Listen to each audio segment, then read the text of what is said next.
All right, Abuja, thank you so much for staying tuned into your passionate, trustworthy, and conversational radio 95.1 Nigeria Info. How's the Tuesday treating you?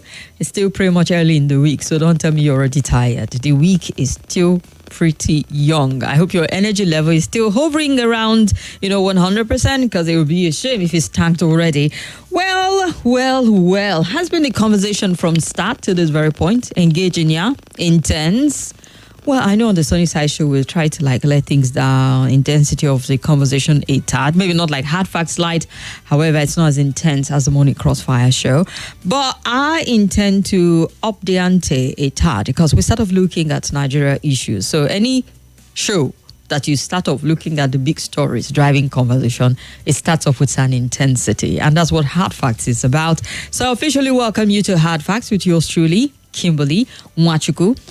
Call me the Oracle, the digital Oracle, that is, OTF, the fellow, Ochanyawan, Madam Speaker, and I will say yes to them all.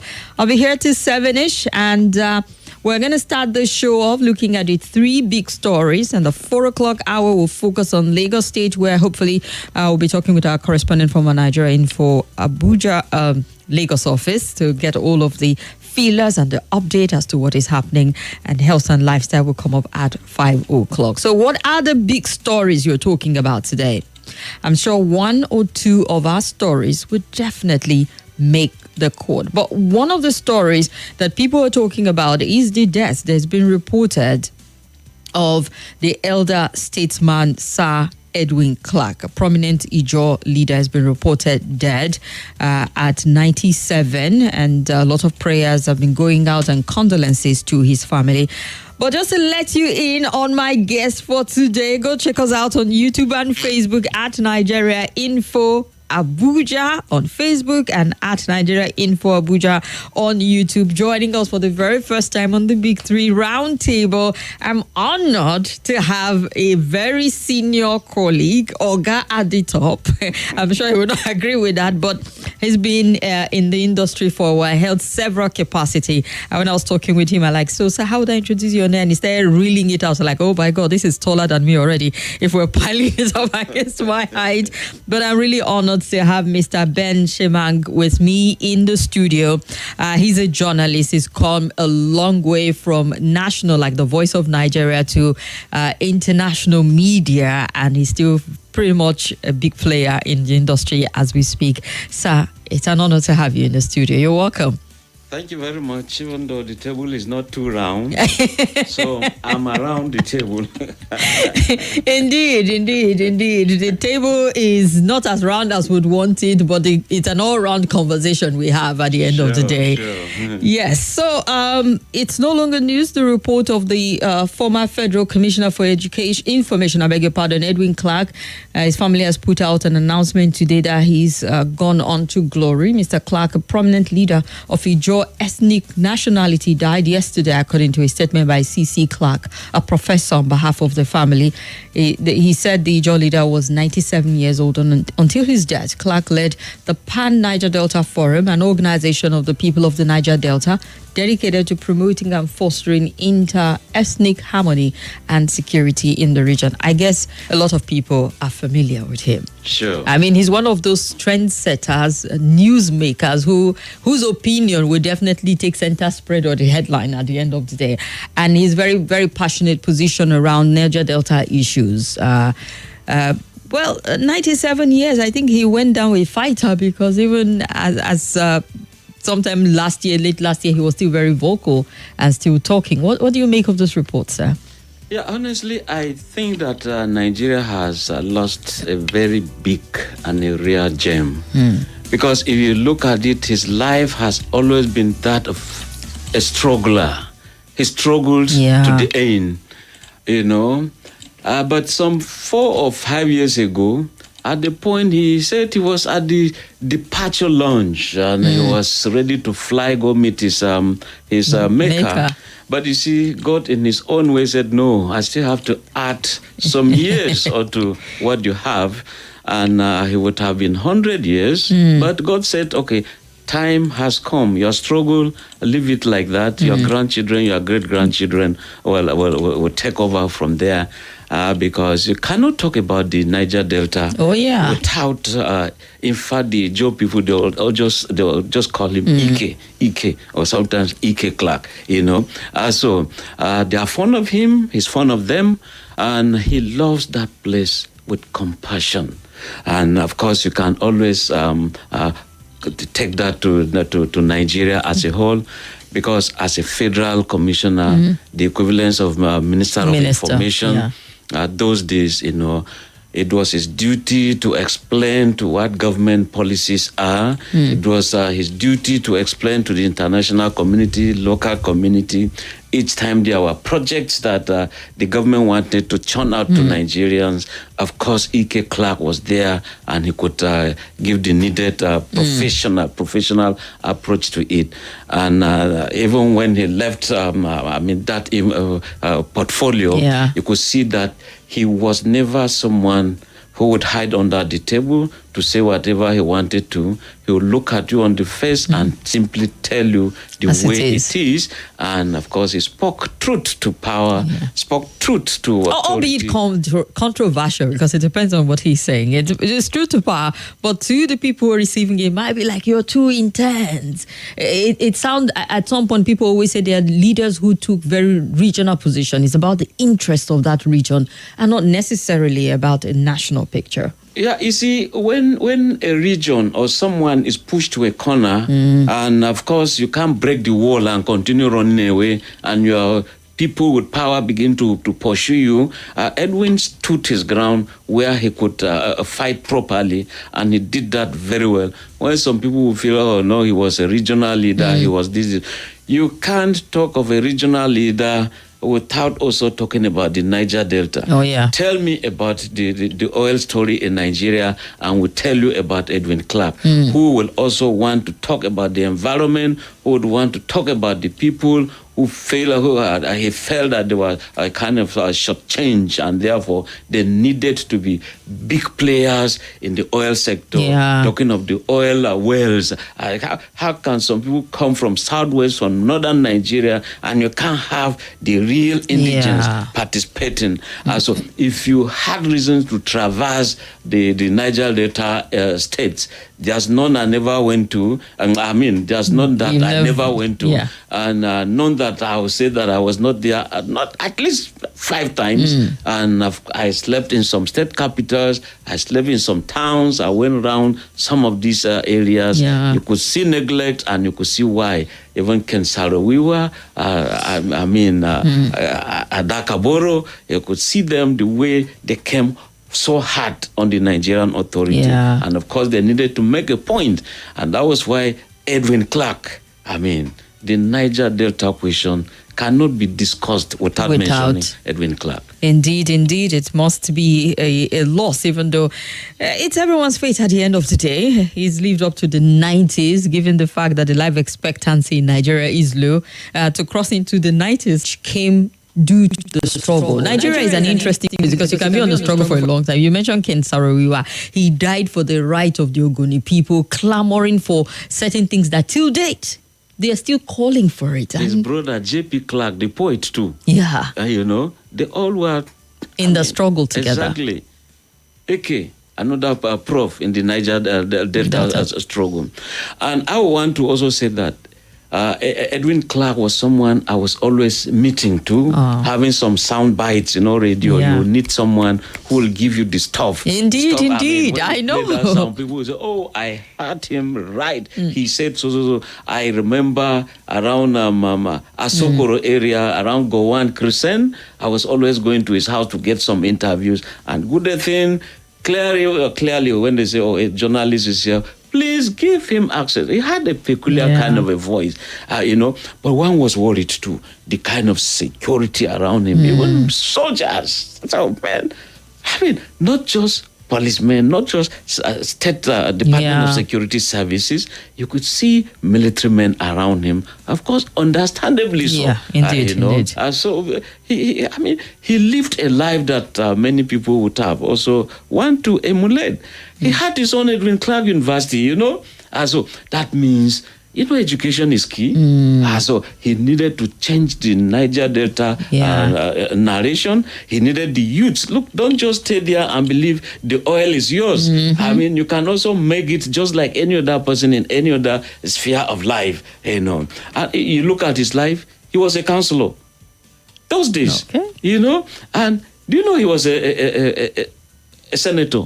He was a senator. Okay. Even though for 3 months, that botched Republic of IBB, before they were toppled, So you could see that as a grassroots politician, that was why people, those who even wanted to be governors, you wanted to be minister, you wanted some blessing, yes, you have to go to him. Always put his palm or his hand on your head and say, go ye and have it. And I mean, Goodluck Jonathan had it nice with him. The family had it nice with him, But again, some people will feel, no, this man was too regional. Not even southern regional, but south region. Niger Delta, influence to that. If it's not Niger Delta, then nothing else. But you see, if everybody is so committed to his community this way, I mean, we have federal ministers today. We have the roads to their villages are not tarred, nothing. Yeah. But Edwin Clark will ensure that, look, if the oil comes this way, why don't we have it? When we're talking about allocations in the Niger Delta, offshore, onshore dichotomy, you could see his stand that, look, you cannot just be milking this cow. Indeed. The cow will run dry, and you just milk and carry the milk away. And even when the cow is about dying, you carry the milk, the cow and go slaughter it somewhere. We want it here, and that was his stand. And of course, if you needed peace in the Niger Delta, even when you had the Niger Delta question, you had the Asare, the Dokubo, you had many others, the Matthias, you had the Niger Delta People's Volunteer Force, you had the Ogbesu, you had all of them. Edwin Clark was somebody who could bring these people on board, and they discussed. When Yaradua was looking so frail, and I said, I will give them amnesty if they lay down their arms. It's like somebody said, and who is this one? And Yaradua actually meant it. Oh, yes. So if they lay down their arms, we discuss. And look at today's amnesty program. It's the glory of Yaradua. Indeed. And also having a very big handshake with former Edwin Clark. Yeah. So good thing it has happened. So it's for everybody to show his kind of history, to show his own kind of current affairs, so that as you go, what are people remembering you for? Leave those landmarks, whether on sand, on mud or water, or you can cast it on stone. And the case of Edwin Clark, he did the casting on a stone. The footsteps are there. Indeed. It's a life well lived, actually. He's made his imprint in the areas that he's agitated for, stood for, and that he represents. So it's a celebration of the life he lived. 97 is a good one. We say, may he so rest in peace. Amen. And condolences to his family and the people of the region and the entire country at large at the end of the day.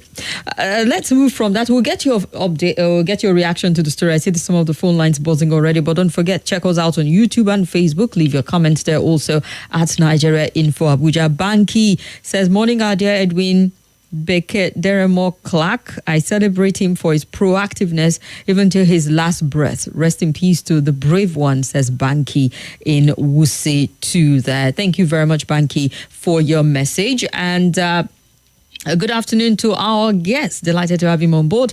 Baba Clark always sounds like a 20-year-old boy. God bless his soul.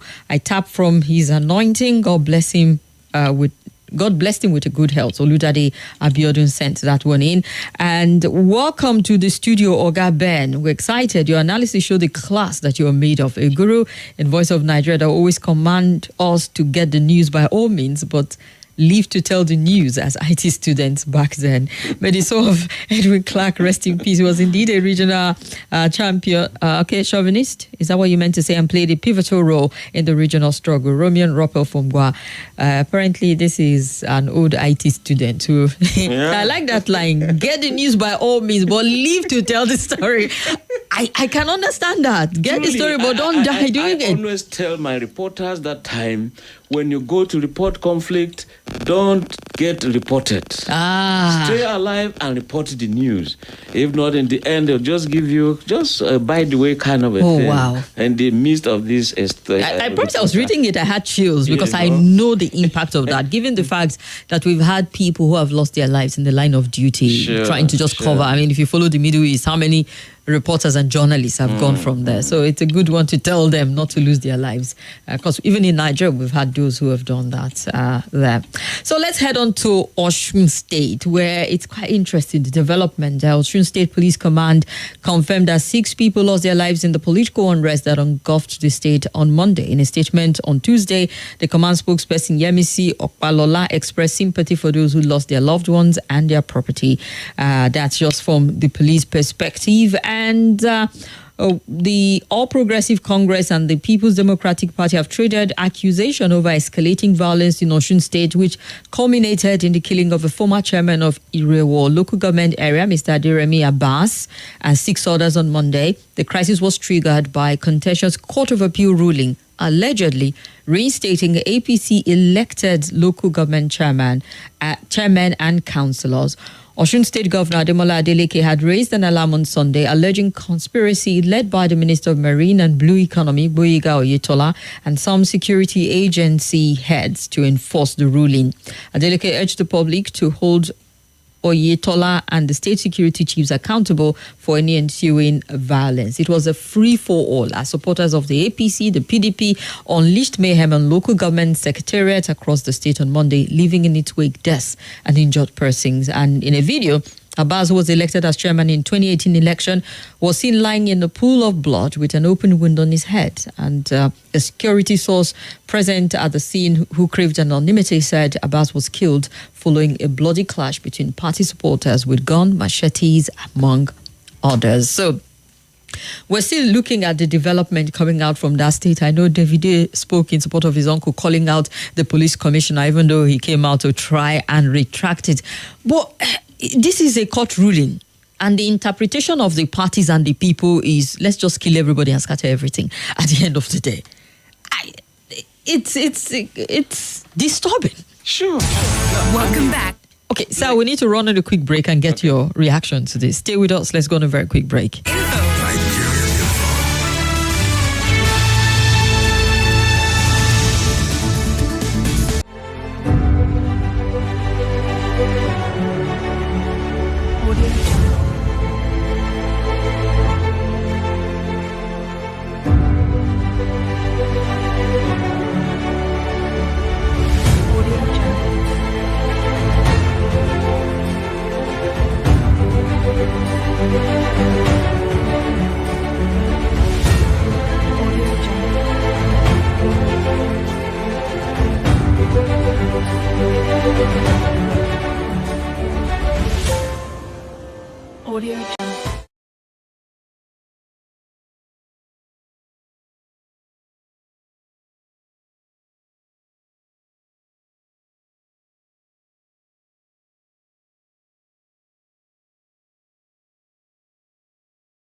All right, we're still looking at the big stories. We started off talking about the life and times of Edwin Clark, as it's reported that he's passed on yesterday at 97. And we're now in Osun State. We're looking at the development and the crisis that was triggered by a Court of Appeal ruling which allegedly reinstated APC elected local government chairman and councillor. So it's a face-off between the PDP and the APC in Osun State, in which we have security personnel who should douse the tension but caught in the crosshairs of all of this. And we're talking with Mr. Ben Shemang. Yeah. So, yes, how do you interpret this? The fact that a court ruling would degenerate into a violence that will lead to the deaths of people? I think that we shouldn't go to that 3 Ws. Wild West. Those days, it was terrible. You know, now, are we going to bring back that time? No, it shouldn't be. Sanctity of life is very, very necessary because when I listen to people, APC or PDP, they say they attack my people. That one we say you killed my people. Now, if we have that possessive my people, so shouldn't everybody be your person? Exactly. You know, if you kill there for everybody, who do you intend to govern? Who do you want to administer over? And when the courts are also giving their rulings, if we know, were there no, warning signals that when this judgment comes either way, this is going to be the ripple effect. This is going to be the reaction. If that was interpreted, then why were there no some kind of preemptive measures to ensure that, yes, things should have been controlled before that time? But we are told that, yes, even some workers were on strike. And because they were on strike, secretariats were closed. Shut down, You know, if they were closed, it therefore followed that most of the attacks were around the streets. That in my language we say, come out, let's meet. You know, that kind of a thing. So if everyone is now saying, come out, let's meet. Okay, you two, come out, let's meet. What kind of equipment do you have? War weapons do you have? I think it shouldn't be. That in democracy of today, we are simply not accepting some defeats. We are simply not accepting that there is always another tomorrow. Nigeria is not ending in 2025. No, there is still time. But if you fail in aspect A, why don't you try B? Therefore, I think that sanctity of life is just it. Life is precious, and national orientation has to come on board. Indeed. The religious leaders, traditional rulers, and half the time they are complicit. I mean, even if you're looking at the traditional institutions, depending on what side. The western part of Nigeria, they say politically it's stable, economically it's stable. And these are people who came out with a single kind of a security approach, the Amotekun, where they said, look, we enact a law, we give you a common uniform, and therefore you fight this thing collectively at a go. What is good for Osun is good for Ondo, is good for Ekiti, is good for Lagos, is good for Ogun State, is good for Oyo. So you can see that it's a round table kind of a thing. So that if they are pursuing a culprit in Osun State, of course, Oyo is ready so that whoever they are seeing, they tackle. But one is taken aback that I could see that some people are also saying, look, let us pull out, let us change the Amotekun core, let us change it. You change that and bring what now? So if this is a collective kind of a security outfit and it cuts across all the political parties, so be it. Let it stay. But people should also learn to know that life is precious. I want to live. Therefore, you, my neighbor, must have to leave also. So everybody has to leave. You know, I quite agree with you about the need for the national orientation, because for me it's mind-boggling how fast this violence break out. It's as if people have just been waiting. Let's hear how the court will rule. We have a PDP governor. You are reinstating councillors who are from the APC stop, because the violence is widespread. We're not just talking about the capital. We're looking at other areas also where attacks and violence and chaos broke out. It feels as if somebody has told everybody, just wait, or if anything happens, hit the streets. It's like a whistle is being drawn. Exactly. Then you also look at the traps being set here and there. You have governors before now who all the while they will never conduct elections. But the moment their 4 years are ending, no longer coming, since there's no third term, they now choose the last 6 months to conduct elections, and they will ensure that all councillors are from their party, all local government chairmen are from their party, and you now say their tenure is for 3 years, and they are defeated. Then the incoming governor is now working with councillors that, see. And that's the classic case you're dealing with in Osun State. Yes, I remember when Buhari was still president, at the point he said, look, there's no true democracy when every local government election, the governor's party must win. Every councillor let there be some kind of. I give to Buhari that consideration, but who ever listened to him? But you see, Buhari was the one who would just say something and was never following up to see that things are done the correct way. If we have governors forum, the entire governors forum, we have political parties that would now say, this party's governors forum, and we have Southwest governors, Northern governors forum, that party. Why is it that we cannot do some peer review mechanism? Yeah. Why is it that we don't have so crisis in so state? What is it that they have done to avoid this kind of crisis? Can we borrow from them so that, you do a peer review mechanism? And if you do that, I believe that there are ways to come out of this. How can you go to church, Catholic, father says, body of Christ, you say amen. They give you Holy Communion. You give you a cup, you sip in the church, you say, oh, this communion. You go to mosque, they are doing what they call khutbah. They give you that preaching, believing that, look, we've spoken truth to worshippers. Now go ye and practice what we've told you in this mosque, in this church. But no, we go there, we have a common place to worship, and as soon as we go out of the gate, everybody to his own tent, and the fighting continues. I think that it is wrong, and sometimes the president don't just keep mum. Come out, talk, give some directives, so that we know that you are in charge. When parties are fighting this way, fighting dirty, a minister is somewhere scoring a game, a governor is here scoring his own game, and it doesn't augur well for our own kind of democracy. You've been a governor, you are no longer there. Allow someone who is there to do his dance, like it said, the world is a stage. Come, do your dance, people give you your marks, and when the ovation is clear, take a bow and move. I'm having River State in my mind now. It always comes to mind when we have conversations like this. Honestly, no. Oh boy, it's really a very sad development, and the point that you raised also as to the elections, local council election, chairman election being held just the twilight of one administration can cause a problem for the next person coming in. But then it's obvious because there's also this tension between APC, PDP, and we know how it is. If you don't have, that loyalty, it can also stall some development and progress. So it's a rock and a hard place, actually. Exactly. But the court has given its verdict. One would think, all right, go with the court and then take it to the next one. It's not the end of it. It's an appeal court. You get to travel up after that. It's a long journey. I know. Treacherous, very winding, with very big obstacles here and there. Indeed. And you see, this case can linger and linger. Supreme Court, you go there, it's not as if they say because you've come today, it's not like you go to Meshai, come, give me X, put Bonvita. No, the Supreme Court is not like that. You don't hasten them up to deliver judgment. No, they take their time. Indeed. Well, we'll get to see how this pans out. In the meantime, we hope that the police can enforce the needed peace in the state so that there'll be no more bloodletting. The phone lines, I see you. Let's just throw one story in quickly and we'll get our guest opinion on this and interpretation. Then we'll get right to you.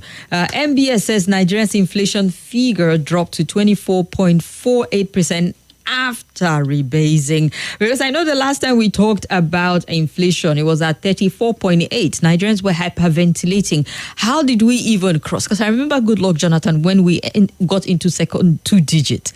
It was 999. The minute he entered 10 and 11, I thought the sky is falling. How do we cope and all of that? But to think that it traveled all the way to the 30s and it's been around this region for a while, but then the rebasing has brought it to 24.8. And I'm a little curious, what does it change really in real time as put out by the National Bureau of Statistics? The Statistician General of the Federation and Chief Executive Officer of the MBS, Adeyemi Adeniran, disclosed in Abuja that the relaunch of the report of the rebasing of Consumer Price Index on Tuesday. He said the rebased Consumer Price Index reflects an updated price reference period of 2024 and a weight reference period of 2023. The all-item index, which is used to measure headline inflation for January 2025 was 110.7, resulting in a headline inflation rate of 24.48% on a year-on-year basis. The MBS boss explained that the increase was mainly driven by food and non-alcoholic beverages, restaurant and accommodation services and transport, and added that food index for January 2025 was 110.03, resulting in a food inflation rate of 26.0.8% year-on-year. So what I understand, sir, from this is we did a rebasing. It's not as if inflation has reduced. It did not just jump from 34 to 26, but they did something different to make it look. It was the same thing they did with unemployment statistics. And also with, I think was it our GDP or something, and it felt, okay, unemployment has reduced, but it hasn't, but it was just rebased. I'm sure a lot of people will be lost on this, but the inflation is still what the inflation is. In fact, let me laugh at the figures Okay. and those churning out the figures. Now, the Hausa man is always talking about two dogs. Kare? One told the other, I'm told there's a ceremony in your house. And that one said, oh, yes, the ceremony is there, but I can't see any bone on the ground. In other words, when you churn out these figures, what do they mean to the man in Kalabari? What does it mean to the man in Sokoto? What does it mean to the man in Ganauli, for example? What does it mean to the man in Bulunkutu in Maiduguri? It doesn't mean anything at all. What they want is the transportation okay? Exactly. Can I go to the market and really buy something? But you are busy telling me percentages of what and what. Now, let us look at, even when you're talking about rebasing, let's look at the gross domestic product of Nigeria. Now, when you're talking about gross domestic product, what is it that we are producing? Not what we are importing. Yeah. What are we producing locally? Now, okay, if this is what we are producing, then we look at the per capita income. What figure can we put when it comes to gross domestic product? Can we divide that figure by the population we have? It now gives us what we call the per capita income. So that tells you what the Nigerian would take home. Now, again, people will tell you your statistics are just on radio and TV. We don't see them in the villages. We don't see them in the markets. Therefore, what is it that we have when you are taxing a very poor economy? Okay, GSM providers, you increase money, they send the burden to the consumer, the poor man. Okay, you're doing some toll gates in the city. The man who has spent so much to buy petrol is turning that burden to the commuter. Now, you're reaching a toll gate. For example, you live in Makurdi to come to Abuja. You're going to pay at the toll gate. Of course, the driver is going to charge the commuter. So you just realize, you go to the bank, you are withdrawing this, and of course, they are charging you. The poor man is just there, and government is celebrating statistics. See, it doesn't drive home. I've not seen how, if I live here, I go to a filling station, these statistics will help me to buy petrol. I've not seen how this is a heap of yam, and I would stop. By the way, I was coming from my village, Mancho, Kwai, Kavanchan. I reached between Kefi and Wayaba. Okay. You see, we used to have yam stands. You could stop and buy cheap. What am I seeing there? Charcoal, soil bags. The environment is being depleted. Nobody is fighting all of that. We are saying that inflation has gone down. Yeah, it's gone down because the figures are given in an office where there is AC, where everybody was calm. The guy who read the figures was there with his tie. The CBN will tell you, no, the economy is buoyant, everything is good.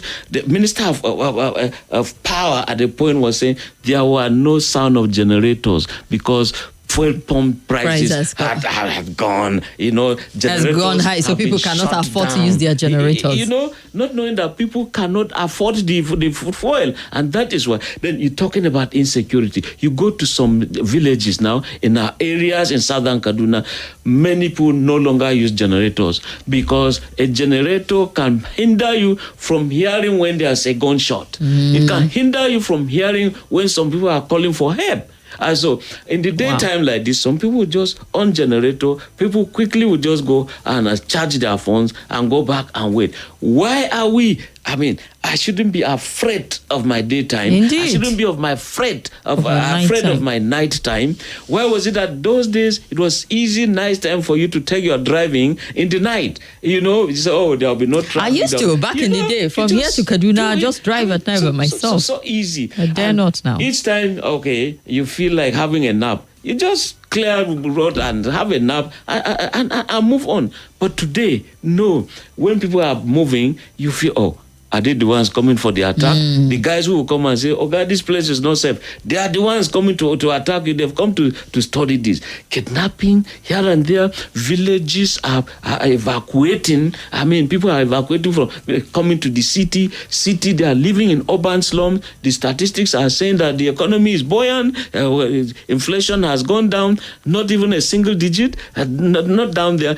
Look at the developed economy. It's not everything the tax does. What do you call? Some welfareism. So where is welfare package for the Nigerian? I want to see. I was looking at a video from northern Nigeria. Some youths had gone to a politician's house because they had that there was going to be distribution of food. You could see them with some rubber plates. Oh dear. And just to take care of the meal of that time. There is a bigger issue waiting. We have to. When I say we, I am not saying they have to. I'm saying we, even in this studio, it's a contribution. Look, it's a clarion call. Governors, do to your bidding. That very vow you did, that covenant that we did with the electorate, please give them what they want. Indeed. Some people simply want feeder roads to clear some bridges. So that they can bring in some materials. Even when they are suffering some attacks, you don't find vehicles going. Security operatives will want to intervene, but the road network is just not there. Deplorable. Some people still live in places where there are no internet. So how do you, no GSM providers, how do people make some calls to say we are under attack? And it happens. I know I escaped a kidnap. My younger brother was kidnapped. Another younger brother kidnapped. Another sister. When I say brother, I mean brother. Boy. We've been paying all sorts of, we are paying heavily. And it pains. You now see this kind of statistics. And what is more worrying is when these people are being released, no government official goes to say, okay, let's give this guy some psychological comfort. The trauma they lived over there. Women arrested, this cold, just leave them there. Rain will come, they shock them, they beat them there. Apart from the physical beating these people give you. They come out from the bushes, nobody goes to say, how was it like? How is the place? Do you have a mental idea of where you are? When they took you, where did they take you to? What were these people saying? And all that stuff. I had someone, the way he described, he said at a point I could hear some songs. But he was blindfolded.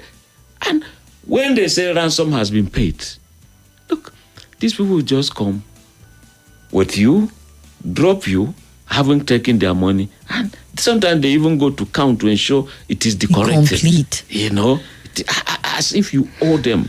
But why is it that we are being traumatized constantly, always, that we have to have our biodata, fingerprint, photographs, everything, so that we can always trace if you can trace, why don't we do it? If we are running short of equipment, why don't we buy them?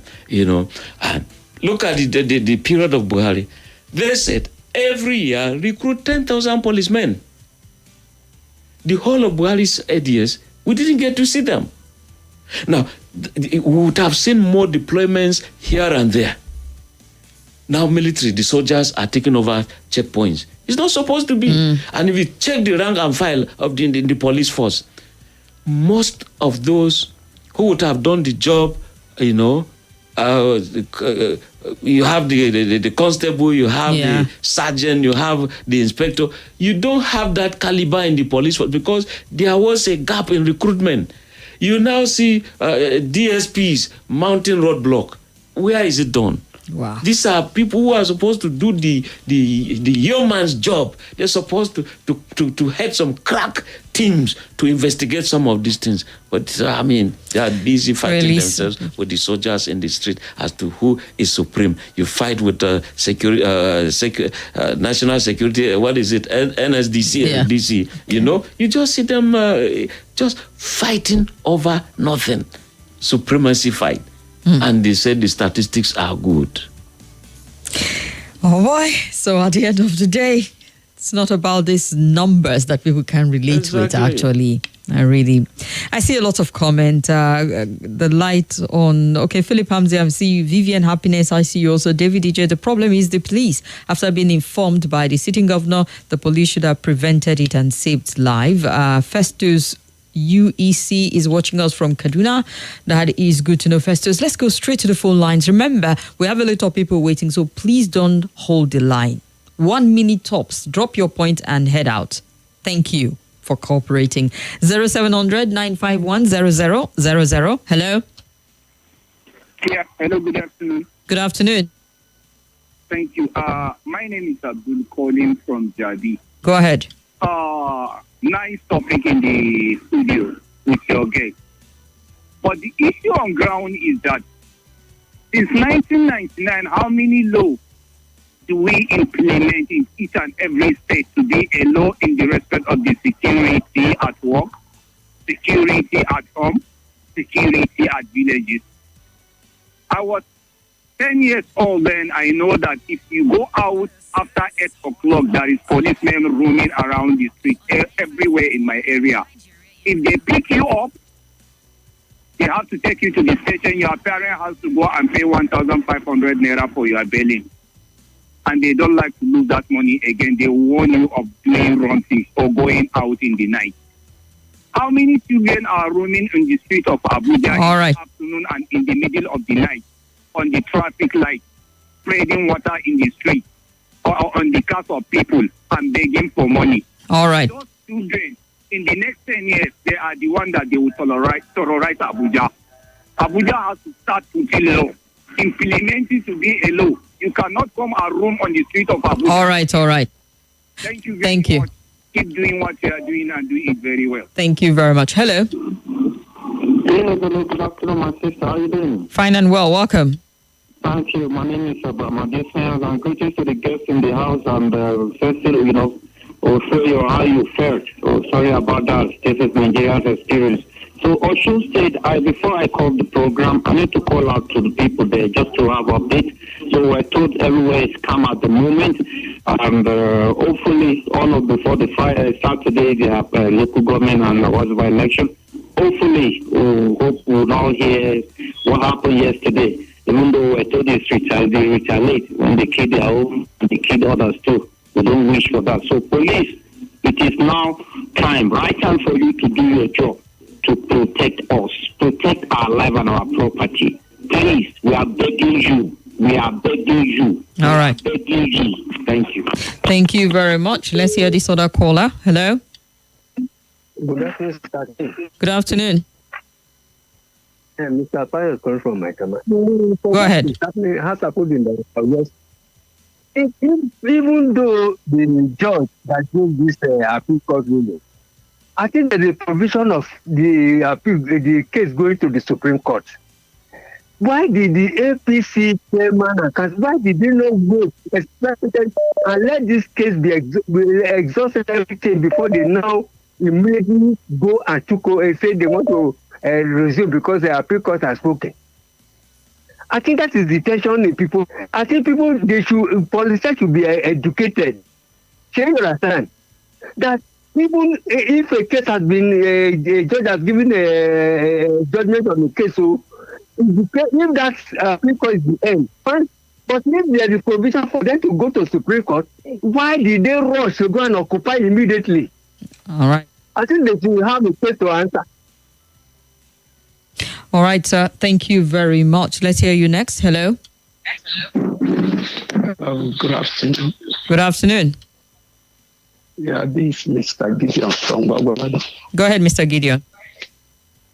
Well, I'm not surprised of what the government is telling us. The price of things is going down without the reflection of it in the pharmacies, in the street and the market.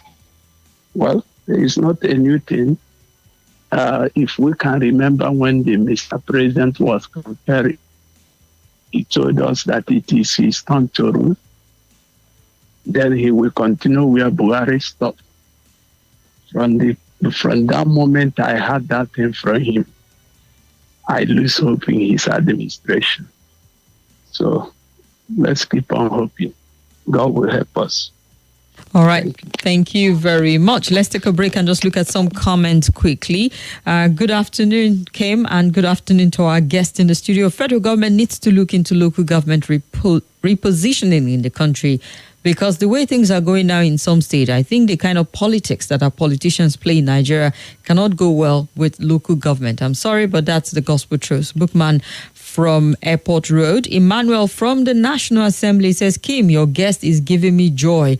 He sounds so much like W.F. Kumuyi of Deeper Life Church. No disrespect. With his captivating voice, even you, Kim, just couldn't interrupt him as he was flowing. I just couldn't. I mean, he got me there.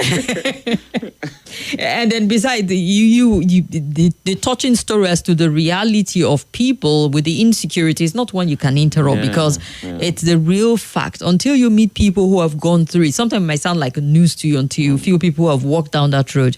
You know how traumatizing it is, and the fact that there is that to address that post-traumatic stress that people go through. I just can't wrap my head around it. Good afternoon. A bottle of soft drink for your guest. I will pay the bills. All right. Thank you. Nigerians don't need statistic figures from one office somewhere in somebody's house or a five-star hotel where government pay the bills. We want to see our youth getting jobs. We want to see the price of fuel drop. We want to see stable network. We want to see stable electricity, not numbers on paper, said Elder Idoko. And I welcome our guests. Sir, I just want to say thank you. But how do those in authority not listen and act in every single advisory that is tabled? Once the MBS say of inflation reduction by 10.25% is not true because it's not felt on our street, the head boy. Judiciary is our problem in this country. No clear judgment was given about the Court of Appeal judgment with this Osun LG. The Court of Appeal only say they are unlawfully removed. APC wants to make the Osun state ungovernable for PDP. Dare from Gwagwalada sent that one in. And I beg to differ, entry submission has closed, guys. It has closed already. Maximan in Suleja said, when I hear Nigerian citizens dying for political parties instead of fighting for common goal, I don't feel pity for them because it's foolishness to die for any politician in the country. Let's go on a quick 30 seconds break and we'll get to hear from our guest as we wrap up. Chai, my head oh. Oga landlord, why you dey shake like ceiling fan? My village people don't come again oh. This one with your body hot so, you don't do test? Yes, see result oh. Oga landlord, no be your village people oh. Na malaria, you need Luta. Luta na better medicine wey dey knack down malaria. Oya see am, take am. Thank you Oga Luta. I don't dey kampe. Luta, brand of Artemata and Lumefantrine, is another quality product from Hovid, marketed by Pharmatex Nigeria Limited. If symptoms persist after 3 days, see your doctor. Everybody say thanks, Luta. Malaria's in big trouble. Welcome back to your number one talk, news, and sports station. This is Nigeria Info.